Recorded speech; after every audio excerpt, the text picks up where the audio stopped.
안녕하세요. 그리스도인이여 십자가를 지켜라의 권중근입니다. 평안하십니까? 예수님의 참된 평안이 여러분과 여러분의 가족분들에게 또 저와 저희 가족에게 온전히 임하기를 진심으로 바랍니다.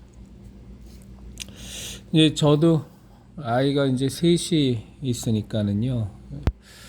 이렇게 휴거를 생각하면 이렇게 마음 한편이 좀 불편함이 있었어요. 그건 뭐냐면 이제 저와 아내는 이제 50대 중반을 넘어가고 있으니까 살 만큼 살았는데 근데 이제 저희 아이들 생각하면 너무 어리잖아요. 이제 20대 중반이고 또 하나에는 이제 10대 후반이고 이제 그런데 이 아이들이 참 이 땅에 태어나서 너무 빨리 하나님 휴거 받아서 하나님 옆으로 가는 건 아닌가라는 참 그런 생각을 제가 했었어요. 제 아내도 그런 생각을 했었는데 그래도 참 하나님이 만드신 이 세상에서 좀 더 만난 것도 먹고 좀 더 즐겁게 살다가 하나님한테 가는 게 더 좋지 않나 하는 무언가 좀 우리 아이들이 좀 안 됐다라는 생각을 제가 가질 때가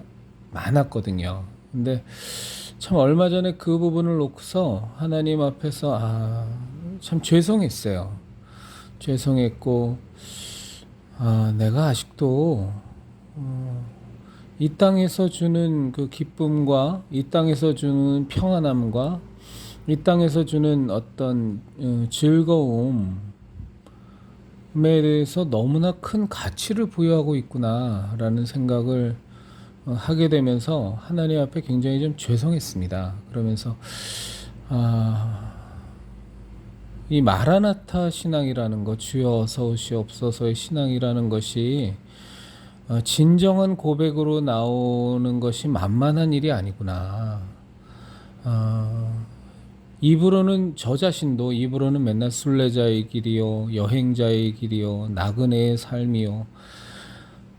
저 귀하고 저 복된 본향을 향해 우리가 가는 이 여정이 저 본향이라는 것 빼고는 무슨 가치가 있겠는가, 무슨 목적이 있겠는가라고 말은 하면서도 그래도 이 땅에서 주는 어떤 자연을 즐길 때의 아름다움, 또 가족 간에 누리게 되는 어떤 즐거움, 기쁨, 또 살면서 간혹 이렇게 맛보게 되는 어떤 성취감, 이런 것들에 대해서 제가 굉장히 많이 그 가치 부여를 하고 의무 부여를 하면서 사는 삶이 아직도 나에게 지배적이구나라는 생각을 참 하게 됐습니다.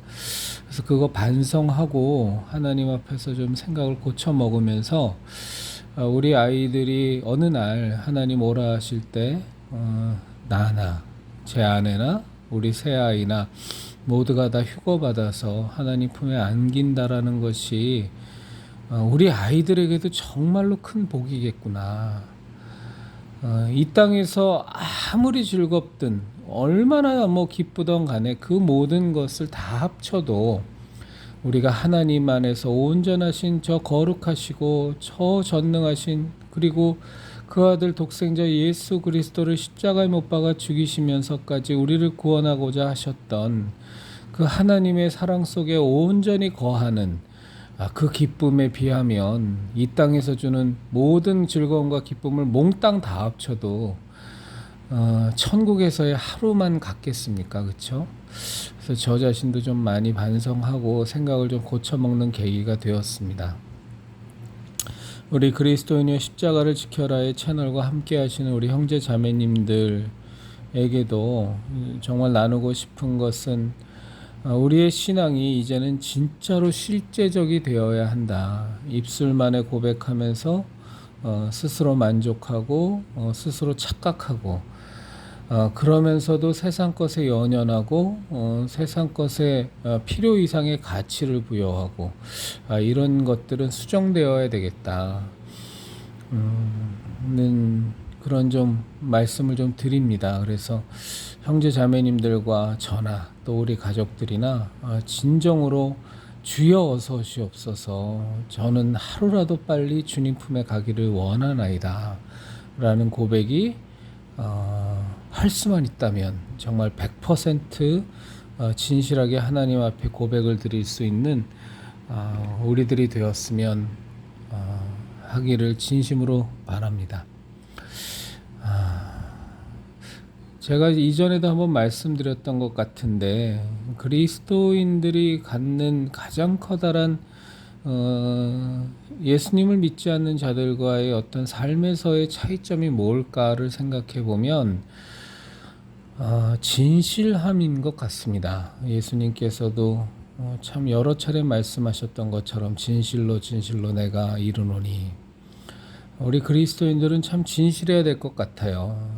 저 자신도 보면 뭐 과거의 저 모습 보면 뭐 어디부터까지가 거짓이고 어디부터까지가 진실이었는지 스스로조차도 구분할 수 없을 만큼 거짓된 삶을 많이 살았죠.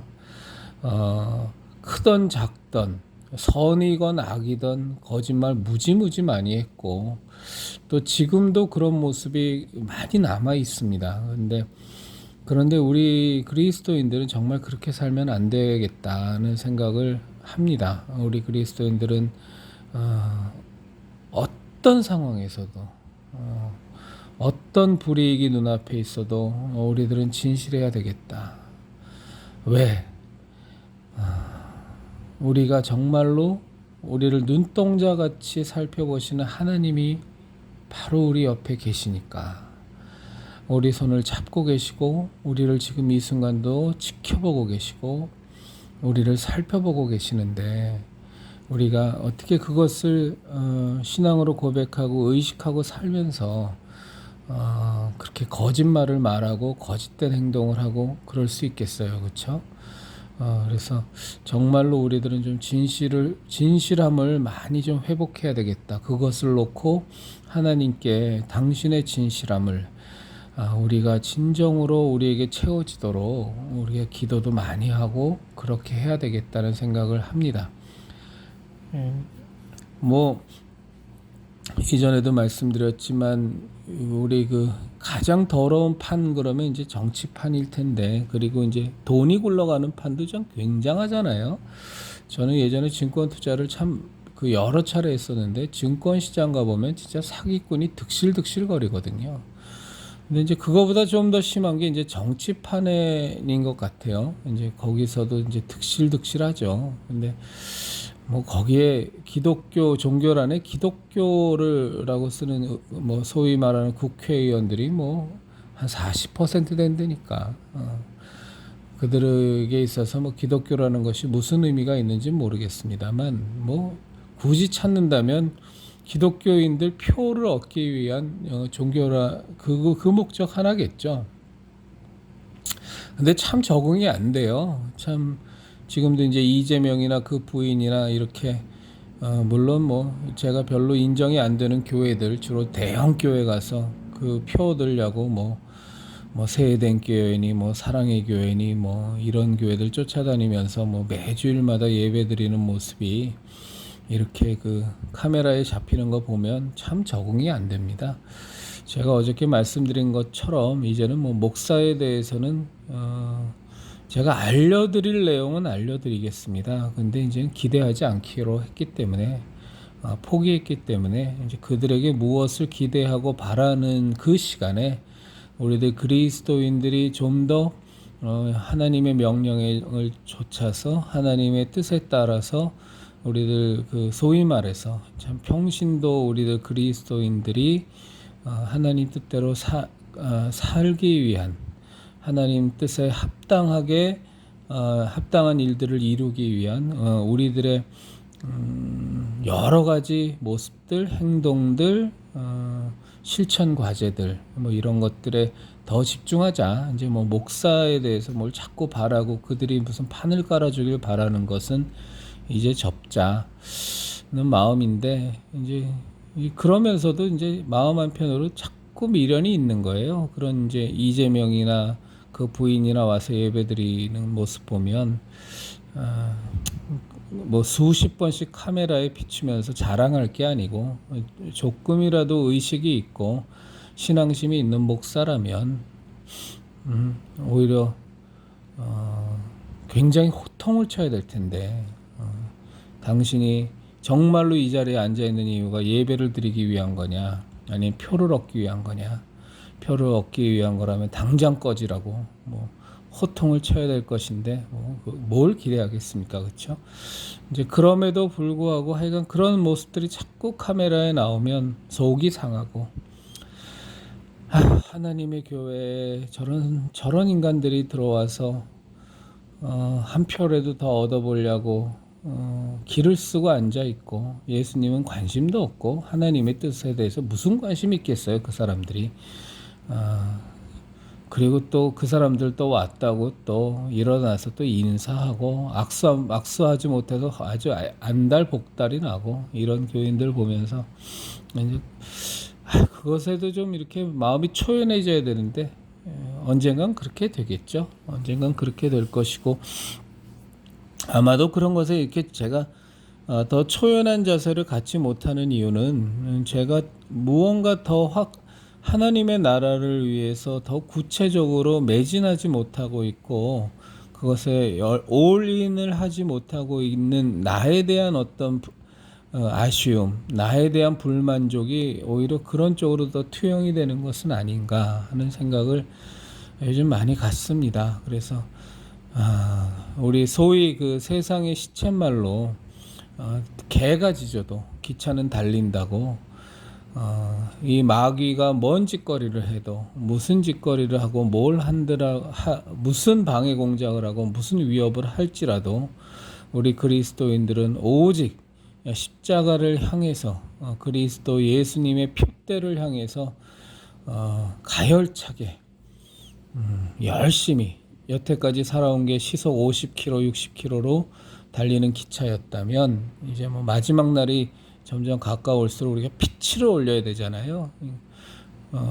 그래서 100km, 200km로 달려서 그동안 아쉬웠던 것들, 하나님 앞에 불순종하면서 허비했던 시간들 또 반복하지 않도록 우리가 더 열심히 하나님 일에 정진하고 하나님만 더 생각하고 예수님만 더 생각하고 제가 주제넘게 고백드렸던 것처럼 완전히 예수님한테 사로잡히고 예수님한테 미쳐서 예수님께서 우리에게 담당하기를 원하셨던 각자의 십자가를 지고 좁은 길로 걷기를 주저하지 않는 기쁨으로 찬송하면서 그 길을 가는 우리들이 되었으면 좋겠습니다.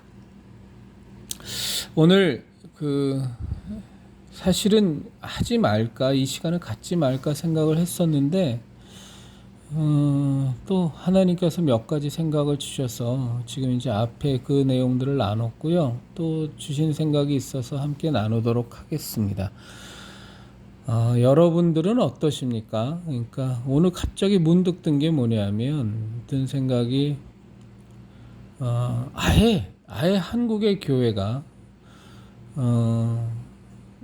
이제 전 세계가 사실은 그 전체주의라는 것으로 지금 점점점 더 한 발 한 발 수렴해 가고 있거든요.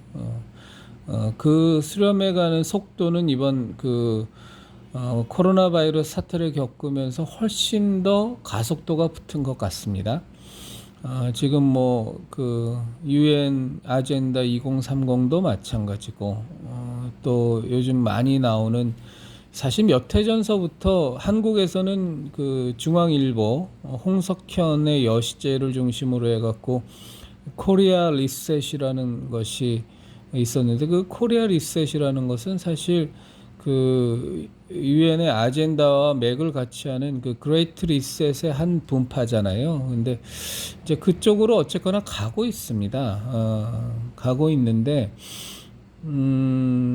하여간 그런 맥락 속에서 우리가 원컨 원하지 않건 사단 마귀의 집요하고도 치밀하며 권력을 기반으로 한 이제 여러 가지 수단과 방법에 의해서 이 개신교회 우리들의 기독교회가 완전히 다 무너지는 상황이 온다면 여러분은 어떠십니까? 제가 솔직하게 한번 좀 정말로 여쭙습니다. 저도 이 질문은 저에게 오늘 저에게 많이 던졌어요. 정말로 한국의 교회가 다 문을 닫는다면 이 땅에 지금 종교란에 기독교라고 쓴 사람들이 받는 충격과 내상은 얼마나 클까를 생각해 보니까 그냥 제 스스로의 결론이긴 합니다만 전 너무 충격적인 스스로의 결론을 내렸어요. 뭐냐면 별로 충격받지 않을 것 같다라는 생각이 들었습니다. 여러분은 어떠십니까? 이번 바이러스 사태를 겪으면서 우리가 사실 교회 예배당에 모여서 드리는 예배가 철저하게 억압되고 철저하게 통제되고 굉장히 많은 위협과 협박을 받았잖아요. 사실은 무지막지한 어떤 반발이 일어났어야 정상인데 사실 그렇지 않았잖아요. 그렇죠? 그래서 몇몇 교회만 욕을 바가지로 얻어먹으면서 싸웠고 대부분의 교회는 다 그것을 받아들이고 순종했잖아요. 목사들이 앞장서서 그것을 막았고 저는 뭐 좌파 목사 타이틀 든 좌파 놈들은 얘기하고 싶지도 않고요. 소위 말해서 정통이라고 하는 보수라고 하는 탈바가지를 쓴 목사들이 다 앞장서서 교회 문을 다 걸어 잠궜죠. 그런데 목사의 그런 행태에 대해서 사실 교인들도 반발하지 않았잖아요. 마음 한편으로는 편하다고 생각했을지도 모르겠어요. 그 먼 교회까지 가는 거가 참 수고로웠었는데 그냥 계좌이체로 그냥 헌금만 띡 보내면 되고 집에서 편안하게 자기 식탁에 앉아서 예배드리면서 원래 예배드리면서 별 불편함 없이 근 2년 가까이를 그렇게 살아왔단 말이죠.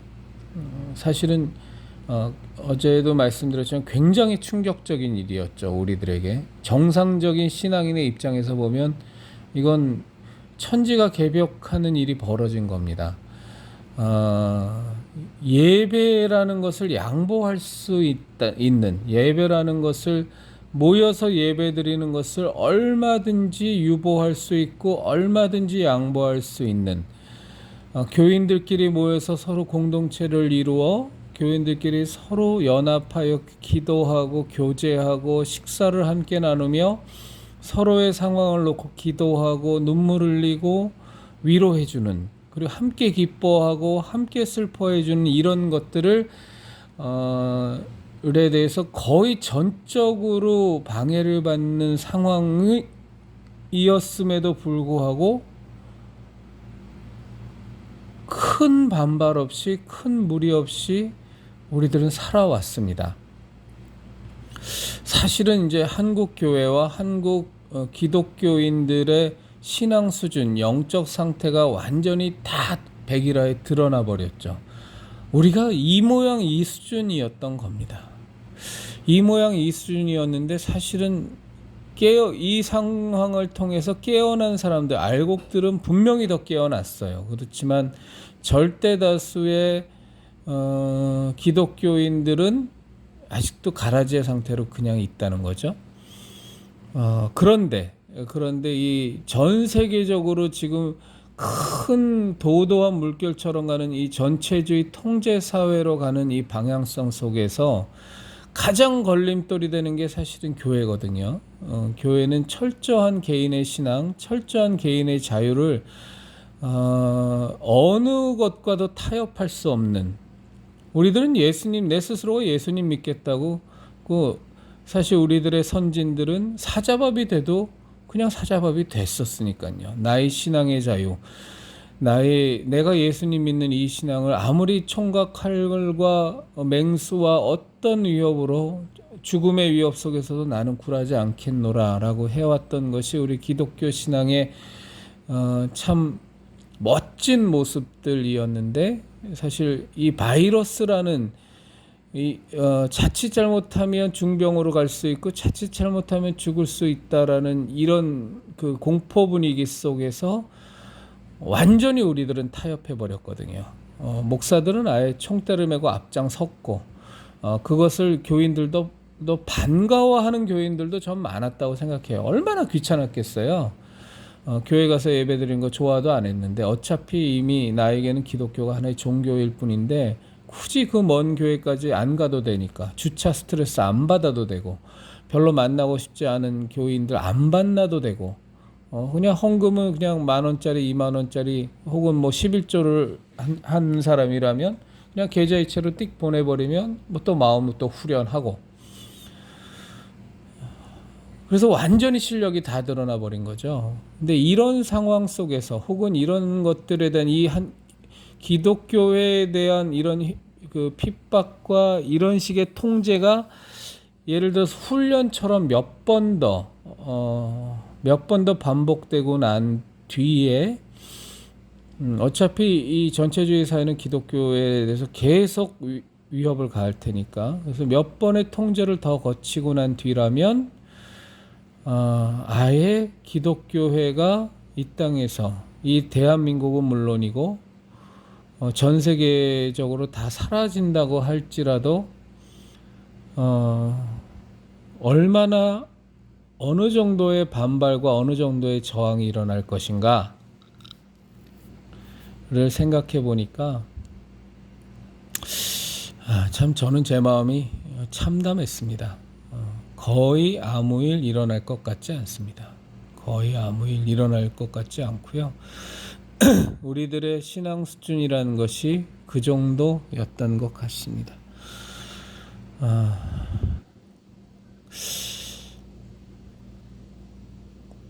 우리 형제자매님들한테 정말 죄송합니다. 제가 이런 말씀을 드려서. 그런데 그렇게 우리는 갈 수 없습니다. 그러면 그 전체주의 통제사회와 맞서서 죽기를 각오하고 예배를 진정으로, 말뿐이 아니라 진정으로 예배를 수호하고 형제자매님들과의 교제를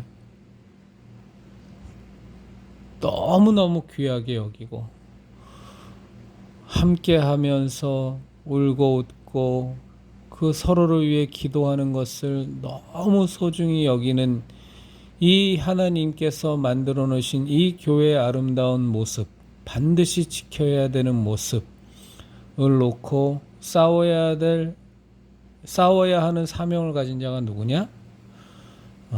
저희들밖에 없다는 거죠. 저희들밖에. 그것이 몇 명이 됐건.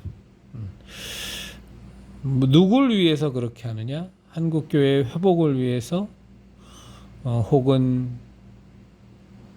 더 거창하게 하나님의 계획이 완성되기 위해서, 다 있지만 다른 무엇보다도 우리들의 신앙이 그런 것이니까.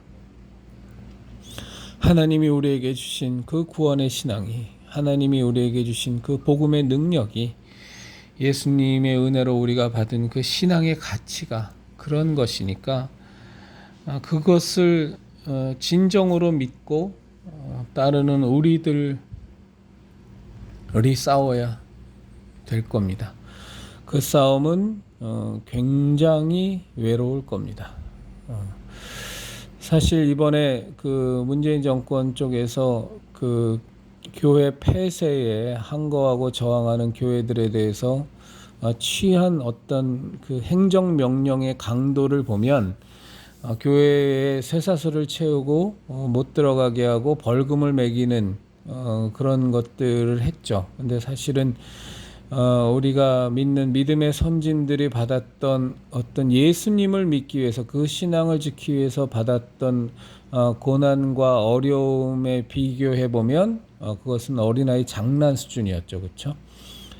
뭐 벌금 몇백만 원, 또 그냥 무기한 폐쇄 뭐 이런 정도였죠. 근데 그 수준이 아니라 우리 믿음의 선진들이 이미 보여줬던 그 고난이 실제적으로 다가온다면, 뭐 예를 들어서 벌금 몇백만 원 정도가 아니라 교회에다가는 물론이고 예배에 참석하는, 뭐 어떤 이유로 갖다 대던 예배에 참석하는 교인들을, 성도들을 향해서 몇 천만 원, 몇 억의 벌금을 때린다거나 혹은 징역이나 금고형을 살린다거나 이런 식의 훨씬 더 가혹한 압박과, 지금 뭐 북한에서는 하고 있지 않습니까? 아예 죽여버리지 않습니까? 정치범수용소에 가둬서 실제로 사형 집행도 해버리고요. 그것에 준하는 그런 압박과 그런 어려움이 닥친다면 이번 바이러스 전국 때 그래도 저항했던 그리스도인들 가운데 과연 그 저항했던 그리스도인들 가운데에서 몇 퍼센트나 그런 가혹한 압박에도 굴하지 않고 또 싸울 것인가? 이건 또 완전히 다른 문제잖아요. 저는 뭐 절반은 고사하고 10%도 안 될 거라고 생각합니다. 뭐 손현보 목사, 뭐 안희환 목사, 뭐 심화보 목사, 정동수 목사, 그리고 뭐 김영현 전도사, 또 몇몇 목사들 뭐 해갖고 싸웠지만, 뭐 이번에 가해진 것의 그 압박이 10배, 100배, 아까 말씀드린 것처럼 그런 식의 압박이 가해진다면 과연 그들은 또 싸울 것인가? 또 그 교회에 다니는 교인들은 정말로 함께 목숨을 잃을 각오를 하고 정말 싸울 것인가? 말로만이 아니라 실제로. 글쎄요. 제가 뭐라 말씀하지는 않겠습니다만 정말로 우리들 그리스도인이여 십자가를 지켜라의 우리 형제자매님들은 외로운 싸움을 걸어가셔야 될 겁니다. 제가 드리고자 하는 마음은 우리 그 외로운 싸움의 길을, 외로운 투쟁의 길을 회피하지 않았으면 좋겠어요. 오히려 왜 전쟁에서 그 적이 막 공격을 해왔을 때 그것에 대해서 방어하는 것도 중요하겠지만, 오히려 더 전투적으로 적의 공격에 맞서서 이를 공격하면 10만큼을 반응하고 20만큼을 반응하고 저항하고 이렇게 하는 것이 사실은 뭐 공격이 최선의 방어라는 말도 있습니다만, 뭐 세상적인 그 격언을 안 갖다 붙이더라도 정말로 우리들이 더 가열차게, 죄송한 표현일 수 있는데 하나님의 군사로서, 예수님의 군사로서 우리에게 주어져 있는 이 전쟁의 사명을, 전투의 사명을 기쁨으로, 즐거움으로, 그리스도의 남은 고난에 동참하는 그 감격으로 오히려 더 적극적으로 나가자. 더 적극적으로 나가자. 하나 분명한 거는 앞으로 공세는 더 강해질 테니까 그때 쭈뼛쭈뼛하면서 마지못해 싸우는 게 아니라 와라. 태풍아 몰아쳐라. 비바람아 몰아쳐라. 나는 더 힘차게 노를 젓는다. 누가 이기나 보자. 그런데 누가 이길까요? 당연히 우리들이 이깁니다. 전능하신 하나님 우리에게 힘주시고, 성령님 우리에게 힘주시고, 예수 그리스도의 은혜가, 그 보혈의 능력이 우리와 함께하고, 예수 이름의 그 놀라운 권세가 우리와 함께하는데 우리가 어떻게 지겠습니까? 그들은 우리의 목숨은 빼앗을지언정 예수님 말씀하신 것처럼 우리의 영혼은 하나님 나라에서 하나님과 함께 영원한 축복과 영원한 복락을 누리며 무한한 기쁨과 즐거움 속에서 영원한 생명을 우린 누릴 겁니다. 우리 그리스도인의 십자가를 지켜라의 형제자매님들, 우리 예수님의 진리의 십자가, 생명의 십자가, 구원의 십자가, 은혜의 십자가 반드시 기분 좋게, 즐겁게, 기쁘게 적극적으로 우리 지켜내십시다.